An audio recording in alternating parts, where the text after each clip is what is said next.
The other part of what we're doing that I think strongly connects to Nate Silver's book is we're trying to use our understanding of past climate to better predict the future. So in one of the latter chapters on climate change, he talks about several of the guiding uncertainties, one of which is scenario uncertainty, which I've indicated with this graph that has very colorful lines, and we have basically 4 different scenarios for how greenhouse gases may change over the future. We don't know which one will hold, but there are 4 different scenarios that complicates the prediction of future climate. If we go to the next page, we have an illustration of what we call structural uncertainty. That is, how does the climate system behave? What does it respond to?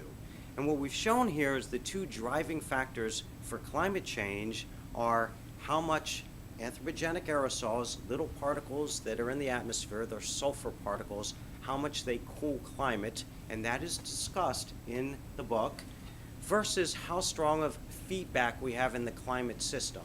That's also discussed in the book, the cloud and water vapor feedback. And what we see by the ellipse in this plot is that there's a range of these model parameters that provide nearly equally good representation of the past climate. And since we don't know which of these parameters is correct, we have an inherent uncertainty in predicting future climate. That's reflected in this histogram, which shows the probability that temperature will rise by a certain amount at the time carbon dioxide doubles. And what we see there is that it's likely to be between 1 and 2 degrees. It's highly unlikely to be above 2 degrees C. We've provided a guide on the uncertainty in the prediction of future climate, and the difficulty that we have, which is outlined in the book, is the IPCC tends to not deal with the structural uncertainty in the climate forecast. They deal mainly with the scenario uncertainty, and for a given scenario, all the models tend to give a similar prediction of future climate, and we see that when we look deep into the climate models, now this is digging really deep into the weeds.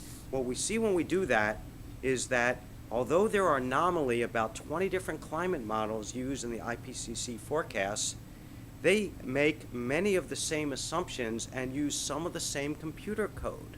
For example, they generally use the same computer code to model what we call ocean heat uptake. And so we've identified this as a potential problem in relying on the models and the big models alone for doing climate forecasts. So I think there's really great resonance between Nate Silver's book and the field of climate prediction and forecast.